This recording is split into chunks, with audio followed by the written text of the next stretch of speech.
Social media influencer Reshma എന്ന ചിന്നുപാപ്പുവിന്റെ ആത്മഹത്യ police അന്വേഷണം ഊർജിതമാക്കി. കാസർഗോഡ് ആദൂർ സ്വദേശിനിയായ രേഷ്മയെ ഇന്നലെയാണ് ആസാദ് നഗറിലെ വാടക ക്വാർട്ടേഴ്സിൽ തൂങ്ങി മരിച്ച നിലയിൽ കണ്ടെത്തിയത്. ഭർത്താവുമായി ഏറെക്കാലമായി അകന്നു കഴിയുകയായിരുന്ന ഇവർ ആൺസുഹൃത്തിനൊപ്പമാണ് താമസിക്കുന്നത്. കഴിഞ്ഞ കുറച്ച് ദിവസങ്ങളായി ഇവർ തമ്മിൽ പ്രശ്നങ്ങൾ ഉണ്ടായിരുന്നതായി പോലീസ് പറയുന്നു. ഇയാളുടെ വിശദമായ മൊഴി രേഖപ്പെടുത്തും. സ്വന്തമായി ഒരു വീടും കുടിക്കാനുള്ള വെള്ളവും വേണമെന്നതായിരുന്നു രേഷ്മയുടെ ഏറ്റവും വലിയ ആഗ്രഹം. ഇത് പൂർത്തിയാക്കാനാകാതെയാണ് യാത്രയായത്. 4 വയസ്സുള്ള മകൻ കുടുംബ വീട്ടിലായിരുന്നു താമസം. കഴിഞ്ഞ ദിവസം വരെ സോഷ്യൽ മീഡിയയിൽ സജീവമായിരുന്ന രേഷ്മയുടെ മരണം ഞെട്ടലോടെയാണ് മലയാളികൾ കേട്ടത്. കാസർഗോട്ടെ പ്രശസ്ത സോഷ്യൽ മീഡിയ കണ്ടന്റ് ക്രിയേറ്ററായ ചിന്നുപാപ്പു എന്ന പേരിൽ അറിയപ്പെടുന്ന 24-കാരിയായ രേഷ്മ ജീവനൊടുക്കിയ സംഭവത്തിൽ പോലീസിന്റെ വിശദമായ അന്വേഷണം പുരോഗമിക്കുന്നു. കുടുംബ പ്രശ്നമാണ് ചിന്നുപാപ്പുവിന്റെ മരണത്തിന് കാരണമെന്നാണ് പ്രാഥമിക നിഗമനം.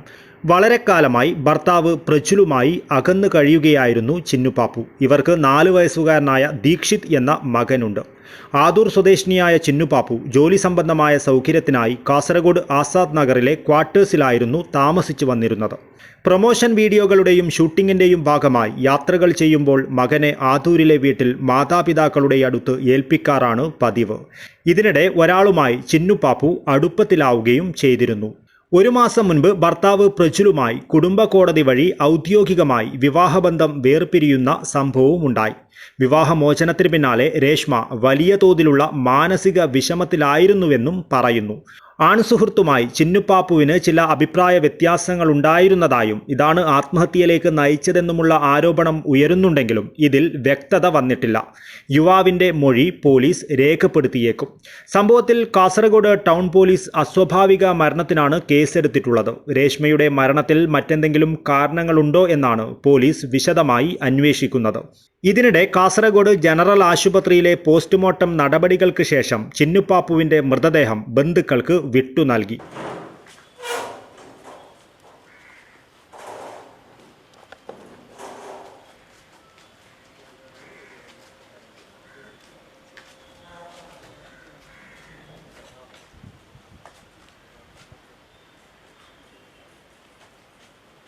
ചിന്നുപാപ്പുവിൻ്റേത് തൂങ്ങി മരണമെന്നാണ് പ്രാഥമിക പോസ്റ്റ്മോർട്ടം റിപ്പോർട്ടിൽ പറയുന്നത്.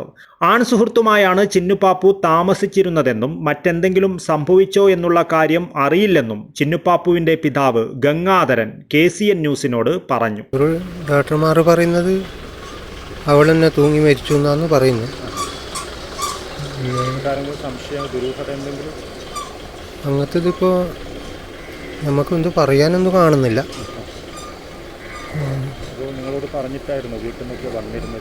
വീട്ടിൽ നിന്ന് ഞങ്ങളോട് പറഞ്ഞിട്ടാണ് 24-ാം താരീഖിന് വന്നത്. ഞായറാഴ്ച വൈകിട്ടാണ് വന്ന. വീട്ടിൽ നിന്ന് റൂമിലേക്ക് വന്നതാണ്.